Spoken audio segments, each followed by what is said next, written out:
বর্তমানে এনসিপি এটা সরকার সমর্থিত, সরকারের পালিত পৃষ্ঠপোষকতায় গঠিত দল এবং এরা সন্ত্রাস ছাড়া, গুন্ডামি ছাড়া এরা টিকতে পারবে না।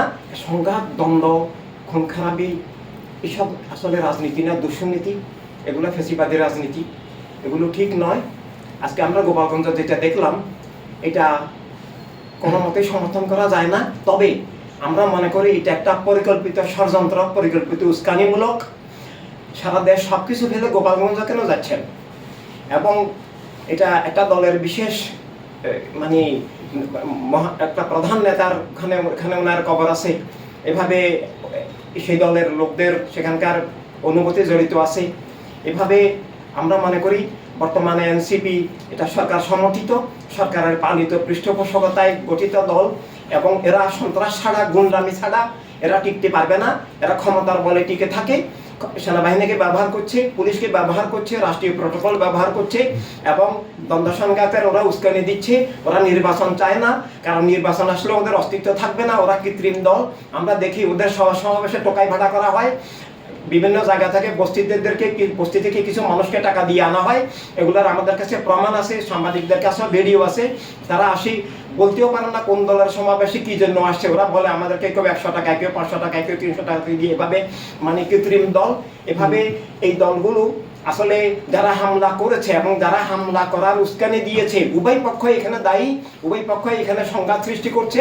এখানে কেউ মানে হামলাকারী এবং হামলার যারা শিকার তারা সবাই দায়ী এবং সবাই উস্কানিমূলক। এই দুইটা রাজনীতি, সন্ত্রাসী রাজনীতি, গুন্ডামির রাজনীতি, এগুলো সংঘাতের রাজনীতি, এগুলা রাষ্ট্র বিরোধী, জীবন বিরোধী, মানবতা বিরোধী, ধর্ম বিরোধী রাজনীতি।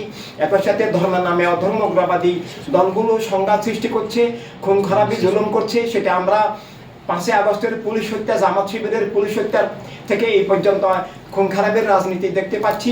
ঠিক একই সাথে সোহাগ হত্যা একটা মর্মান্তিক বিষয় এবং সেটা আমরা শুনেছি সেটা যে মানে প্রত্যেক লোক কোনো না কোনো দলে যুক্ত থাকতে পারেন, কিন্তু সেটা ব্যবসায়িক দ্বন্দ্ব সংঘাতের একটা মানে খুন খারাপি। এটা অবশ্যই শুধু নিন্দনীয় নয়, এটা ভাষায় প্রকাশ করা যায় না। চরম আইয়ামে জাহিলিয়াত এইভাবে একটা মানুষকে হত্যা করা।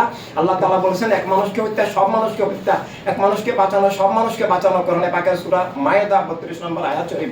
আমরা সেটার নিন্দা করি, কিন্তু আমরা দেখেছি খুন শুধু সোহাগ হত্যা নয়, এই 5 আগস্ট থেকে এই পর্যন্ত হাজার হাজার খুন হচ্ছে, খুন প্রতিদিন হচ্ছে।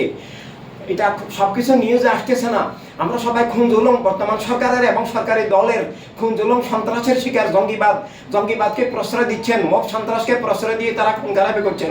একই সাথে আমরা সোহাগ হত্যা নিয়ে দেখেছি রাজনৈতিকভাবে অন্য দলকে ঘায়েল করার চেষ্টা, এগুলোও নিন্দনীয়। যারা ঘায়েল করার চেষ্টা করছে তারাও খুন খারাপিতে যুক্ত। একই সাথে মূল সত্য এই যে বস্তুবাদী, জাতীয়তাবাদী রাজনীতি, ধর্মের নামে অধর্মগ্রবাদী রাজনীতি, খুনের রাজনীতি, জুলুমের রাজনীতি, ধোঁকার রাজনীতি, প্রতারণার রাজনীতি, সংঘাতের রাজনীতি, জীবন, ধর্ম, রাষ্ট্র, মানবতাকে ধ্বংসের রাজনীতি, এগুলো থেকে মুক্ত হওয়ার জন্য মানবতা রাজনীতির মধ্যে দিয়ে মানবতা রাষ্ট্র গড়ে তোলাই একমাত্র সমাধান।